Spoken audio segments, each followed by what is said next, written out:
What are you guys having tonight? Huh? Huh? It's an insulin pump. I'm diabetic. This feels really hot. What are you doing at this table? It feels really warm. It's my pizza. What are you doing? Huh? Is that filming me? No. So what are you doing? No. I was just feeling it. It feels really warm. A few moments later. Waiter, I eat family style. this gentleman just sat at my table and he's fingering our food. I'm not fingering anything, man. Get up. My fingers are slicker than snot right now, homeboy. He's not. I don't know who No, this I'm guy with is. him. He's playing the prank on you. He's trying to he's be not. I funny. don't know who this guy No, is. I'm with him. He's trying to be funny.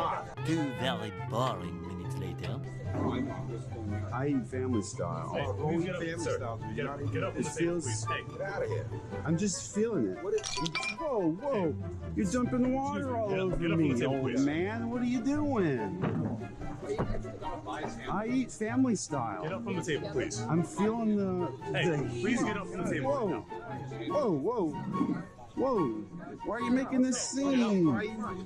Don't touch me!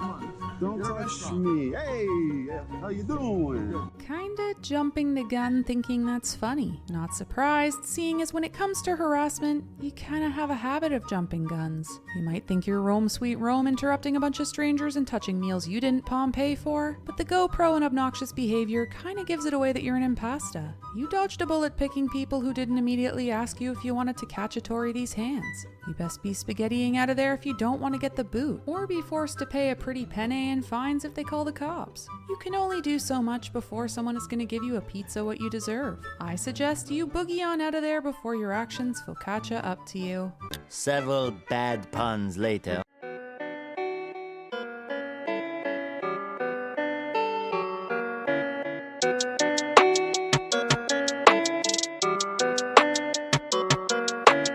Hey Girl Scout, what's shakin'? How have you been? I personally have been pretty good. I've made the shift towards mostly just using social media for my videos, and it's helped me be more productive and just happier overall. I mean, when you have something designed to give you quick hits of dopamine so you keep mindlessly scrolling, you forget how much time there is in a day and how to slow down. It's insane to me how quickly the urge to fill our boredom is, to the point where we'd rather subject ourselves to purposeful rage bait to feel angry. To be clear, I'm not talking about being angry over people sharing real issues here. I'm talking about those videos that people purposely make to get tons of negative comments for the sake of views and money, where they say obvious baiting things, subject themselves to humiliating or disrespectful situations, and pump out absolute low-effort garbage that they have no passion about because they know it's the easiest way to make a buck. You know, like the show Velma thinks it does ironically. I thought we could watch a few examples of these videos, poke some fun, and then talk about the deeper impact of these videos on both creators and viewers, including how it's got me thinking about the direction of this channel. It's gonna get real today, so enough chit chat, let's just jump right into things. Santa! Can't record? But you guys are taking pictures? Santa, I'm trying to go viral on YouTube. You can't do that. I have one wish, Santa, please. Can you please make one of my YouTube videos? I just want to blow up on YouTube, Santa. Please, just put my YouTube videos on the algorithm, Santa. Stop. I love you, Santa. You need to stop. Santa, Turn it off. what happened? Turn it off and don't. I just want to hit the algorithm, Santa. Turn it off and don't post it. Why are you gatekeeping Santa Claus? This is our Santa, don't leave! I love you, Santa! Bro, you're ruining my moment. This is my moment. I'm the main character. You are about to enter the courtroom of Judge Retro Phantom. I understand you're suing St. Nicholas here for allegedly violating your contract of giving you your chosen gift in exchange for being, and I quote the contract, a good boy. You claim he didn't give you a gift, and he claims you didn't follow the proper conditions by being a huge douche balloon, is that right? Okay, let me make this one quick.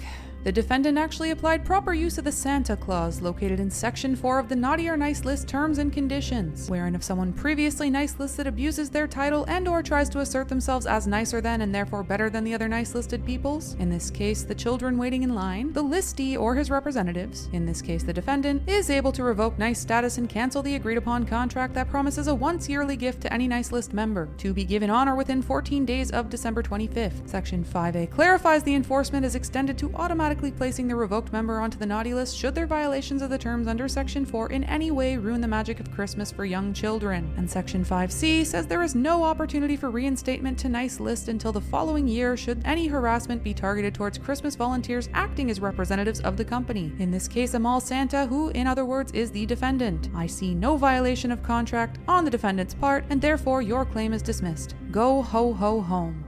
I've heard all I need to hear to make a decision. If you ask me, neither of these beers is wholly original. They're both pale imitations of my favorite beer, Bud Rock.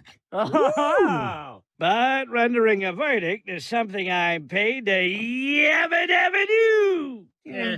And I find in favor of Duff. Oh no! Oh no! Oh no! Hello?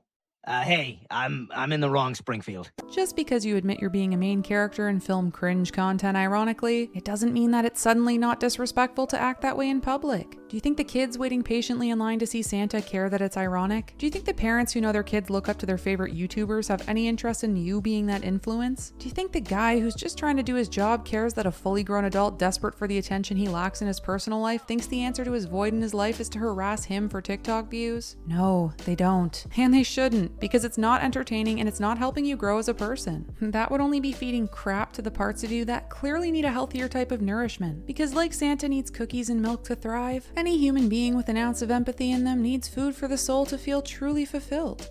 Hey guys, this is a bag of snacks I got from the Fred Victor homeless shelter. Let's open it up and see what it is. Alright, we got one bag here. We got some crackers. And we got a bag of grapes here. Okay, so the bag of grapes is out of season. So that's one in the garbage. This looks like graham crackers, which seem okay, so I might have those. Though I don't really think I'll be able to eat it judging by the quality of it. Let's open this up here and see what it is. And so I opened it up. I think that this is a pizza pocket. Guys, let me open it up and double check for you guys. Oops. Let me open up and see what's inside. This is some sort of pastry. It's kind of like a pizza pocket, but it's just cheese. I'm probably not gonna eat this. The grains are heavily refined. These also crackers grains are heavily refined. So this goes in the garbage. Not healthy garbage. Garbage out of season, not healthy. And so this is the snacks given from Fred Victor today to homeless people and poor people. All going in the garbage. Fred Victor, stop giving low quality food to homeless people and those who are vulnerable. So in terms of your home's market value, we unfortunately don't think you're going to get too much for it. You might think it looks perfectly good with its accessibility, sturdy roof, and foundation with plenty of space for add-ons. But you see, it's out of season. I mean, really? A pineapple at this time of year? In this location? Gross. I bet it's got snails in it or something. Look, we get that the demand is high for houses in this area, with it being close to the city center and all, and someone desperate for the chance to live here would be grateful for an affordable option. But we think giving them that chance is stupid, and you should just demolish your home instead. They deserve to live like a squilliam. So offering them nothing is better than offering them what you have to give. That's obviously the secret formula to solving Bikini Bottom's housing crisis, and anyone who thinks otherwise is clearly living under a rock. Is that what I think it is? It sure is. It's a gilded doorknob. Absolutely magical. Absolutely imported. May I? But of course. Lovely. You act like you're doing this to raise awareness, but you're really just raising the blood pressure of all of us watching you go in and waste perfectly good food because you clearly don't understand hunger, or produce importation for that matter. To clarify, he's not even homeless. Advocating for a cause can be done tactfully, maybe by spending less time making bait videos from the comfort of your nice apartment and more time volunteering and interacting with those you so desperately want to help. You know, like the people who prepared that bag of food did, because they're just trying their best to help with what they've got. To waste food meant for those who might not have the option to choose alternatives so that you can act concerned for them to boost your TikTok account is not that. The issue with this type of rage bait is that it goes beyond just being annoying or tone deaf. Tricking people into engagement via anger means this is the content that's pushed out, because an algorithm sees lots of comments and thinks this is what people want to see. This sends a message into society that if you want internet clout and to be rich, you should be doing dangerous, disruptive, or embarrassing things, placing value on a bit of coin over, say, respect. respect? It doesn't go unnoticed that often these people just throw money at others and spin it around as the other person being ungrateful if they don't bite, as though a few bucks makes it suddenly okay to behave like a degenerate and bother people in the first place. Day 1 of littering until Billie Eilish duets me. Day 8 of littering until Billie Eilish duets me. Day 12 of littering until Billie Eilish duets me. Day 15 of littering until Billie Eilish duets me.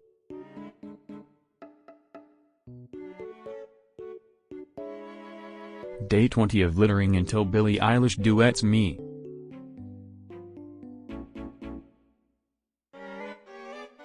Day 24 of littering until Billie Eilish duets me.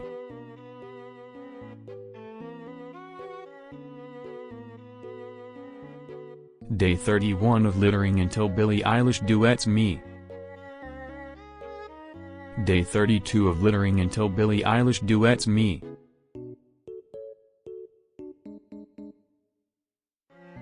Day 36 of littering until Billie Eilish duets me.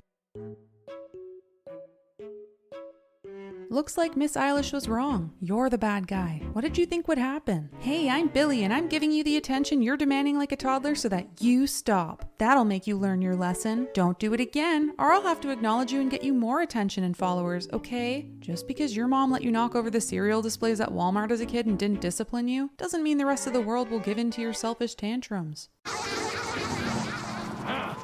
Litter bugs. This is why I joined the force. I guess the issue is some people think that if you're dumb enough to buy into rage bait, you deserve to be tricked into being used for clout and money. But I do think there's something to be said about teaching others not to sacrifice their core values for a few bucks. If this trend doesn't stop, will internet fame and personal wealth become a normalized core value over respect and discipline? It already seems like it's well on its way. While I think normalizing overworking to the point of exhaustion is toxic and painting a false image of always loving your job is wrong, I do think hard work and discipline to reach your goals without sacrificing your integrity should be acknowledged and rewarded. I don't know, do you guys agree with that? Let me know down below. They really called for backup. I got a bunch of coke on me. What do you mean? What'd I do? Get off of the cooler. What did I do? I thought you could sit up here. Do people normally do this? Whoa, y'all call for backup? Whoa. Just give you an officer after. No problem. Whoa, if you call the officer, It's too late. No, think about it. What are they really gonna do? No, you're not supposed to be mad after I say it's just a prank. That's not fair. I'm not supposed to deal with the consequences of my actions. I'm telling. Oh, it's not fair. Why? This just reminds me when you were a kid on the playground and during tag, there was always that one whiny kid who would just be about to get tagged and suddenly he'd scream, "Time out, time out." So of course it wouldn't count if they tagged him. Every time. Of course, he'd tattle after being told he couldn't play anymore by the other kids, but even the teacher thought he was an annoying goober and she would try her best to teach him how not to be that kid in the most kind way possible. Not that it worked, especially because his parents would always ask other parents to arrange playdates with the kids he said were his friends, and there was always that one parent who ignored their kids' pleas not to go and forced them to spend the afternoon dealing with the little shit, which in turn led him to think his actions weren't actually that bad and people actually liked him. It seems like that goober grew up, and now, instead of it being the kind grade school teacher gently guiding him to the right path, he gets to deal with the authorities throwing him a compass into the forest and telling him to figure it out if he doesn't want to end up getting mauled by bears. Tag, you're it.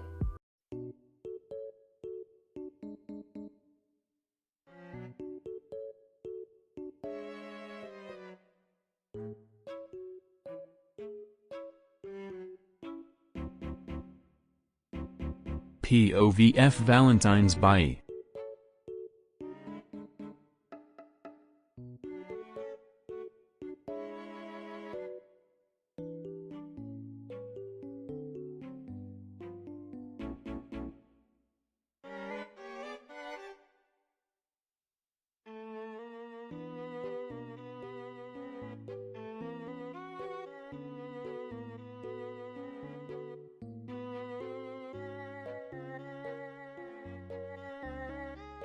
Y'all really that mad?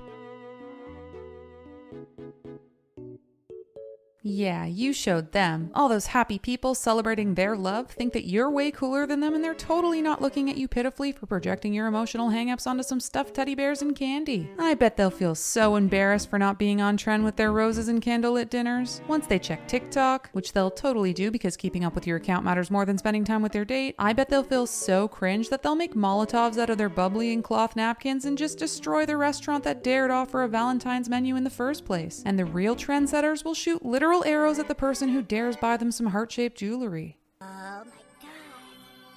We did it, Eric. We found each other's ray of sunshine. You're my ray of sunshine, Cupid me. Have you ever stopped to think that maybe the reason you don't have a Valentine is because people don't want to be with someone who trashes retail stores and leaves a huge mess for some poor employee to tidy up? Nah, it's totally not a choice to celebrate. But seriously, who cares if you don't like Valentine's Day? As I said in my Not Like Other Girls video, people view holidays differently and that's totally fine. Don't celebrate, but don't ruin it for the people who do. Or at the very least, don't ruin the shift of the person who's likely being forced to work instead of being with their partner on February 14th. Just do what the other non-celebrators do and get yourself some half-price chocolate the next day.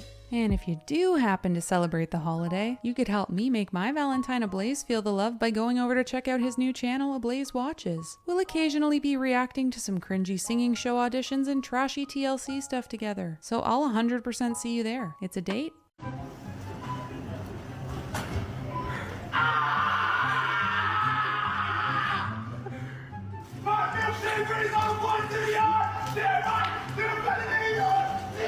But I got two! That's what you talk about, clown! All day long! Bitch! Fucking talking about! Well, that was utterly annoying. I know, no use crying over spilled milk, but they never said anything about calling out the guy who spilled it in the first place. I'm not gonna have a cow or anything, but I do think he needs to be knocked onto his derriere for this stunt. This content needs to be pulled from the shelves, because it leaves a sour taste in my mouth and it's clearly expired past its best by date. Case in point, he's clearly lost his way when it comes to making content that isn't completely lactosing in creativity. Don't have a cow. Girl Scout. What was once a creative space is quickly being milked, no pun intended, by big companies for every single penny they can get, and by people who think selling out is worth not having to work 10 times harder for the same income. Understandably so for both of them, but it's impacting those that made the industry mainstream. You know, your favorite OG creators that made social media popular because they did it just for fun and didn't even think of it as anything but a hobby, and that just sucks, because they now have to ask themselves if they can sustain a career doing what they finally got a chance to make into something viable not so many years ago. Yo, what's up, TikTok? Today we're gonna... Oh shit, I gotta use the bathroom.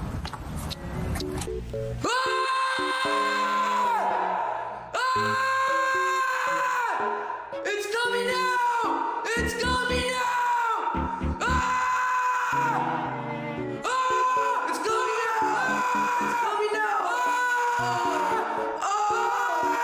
Hi, sorry, I don't want to cause a McFlurry or anything, but I ordered a Happy Meal with a side of extra salty fries. Not extra faulty, guys. I appreciate you giving me a few too many of them like you do with the bag fries, but it's just not what I wanted when I came here to eat. If I wanted something half-baked and forgettable, I check out the McCafe menu. And honestly, Ronald McDonald is more than enough clown for this place. It's just kind of making this a mildly annoyed meal instead of a happy meal, you know? Could we just toss them out and replace them with something that makes me grimace a little less? Thank you so much. Can I help you?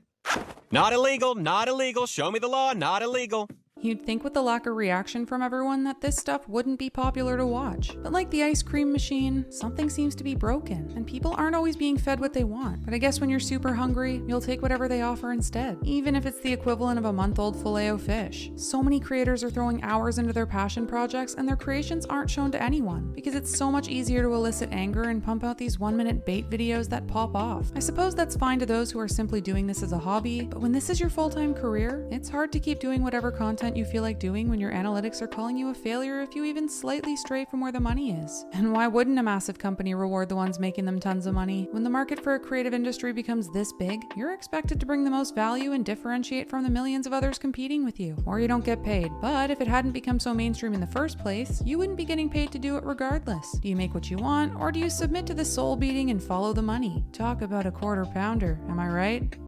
And you know what they call a quarter pounder with cheese in Paris? They don't call it a quarter pounder with cheese? Oh man, they got the metric system. They wouldn't know what the fuck a quarter pounder is. And what do they call it? They call it Royale with cheese. Royale with cheese. That's right. What do they call a Big Mac? Big Mac's a Big Mac, but they call it Le Big Mac. I recently took a step back because I was tired of feeling boxed into one video topic. While a lot of you joined the Girl Scouts because of mental health TikTok, I started YouTube to write funny commentary on whatever drew me in. I just happened to grow quickly from that particular niche. And so I made a lot of videos on it because it was really fun to see my growth and feel my passion was being seen and celebrated. But then to try and make a video on a different topic in the same style and not have it do well felt awful. I questioned the motivations behind why people even watched me. Could they substitute me for another creator because my personality and writing aren't even a factor? Are people watching me because they're inspired to see someone with the same physical and mental setbacks accomplish their goals despite their limitations? Or are they watching simply because we happen to share the same labels? Which is something that I really just don't think is important. It's really hard to be excited to release a video and then feel like a failure because it just didn't get the same views and it's being pitted against those high-performing niche videos. It's hard not to look at the insane cost of living and think, I'll just keep making what I know will do well and be passionate once I have a bit of money to protect myself. It's hard to feel like you're losing your passion for the things you used to do for fun. Ultimately, I came to the conclusion that if I want to keep doing YouTube as a long-term career, I have to create the videos I want and attract subscribers that are watching because they like me, not because of a specific topic. It's gonna suck seeing views drop and possibly lose subscribers, but I think it would suck more to see my passion drop and to lose sight of who I am. I don't live in regrets, and I am grateful for that niche helping me grow the channel, but I know now that slow and steady wins the race, and the people that I want cheering at the finish line believed in me no matter how slow I was. 1 for the money, 2 for the show, 3 to make ready, and 4 to... Telegram.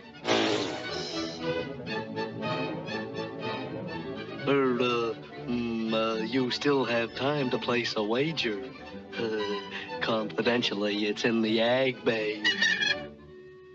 It really is just a battle between doing what you love and deciding what you're willing to give up so you can be paid to do it as a career. And personally, my dignity and conscience isn't worth whatever money comes from harassing retail employees and recording people at the gym without their permission. What do you guys think? If you agree and think this video is something more people should see, then please let the algorithm know to push it by engaging like a Facebook dad does when he takes an Onion article way too seriously. And just between you and me, it'll also help it know that you're here for me and not just to rage at people glamorizing disorders 24/7. And hey, my socials are linked in the description, so go ahead and get to know the gal behind the Danny Phantom PNG if you want. And that's all from me. Hope you all have an amazing day, and I shall see you all in the next video. Peace out, Girl Scouts. Thanks for watching.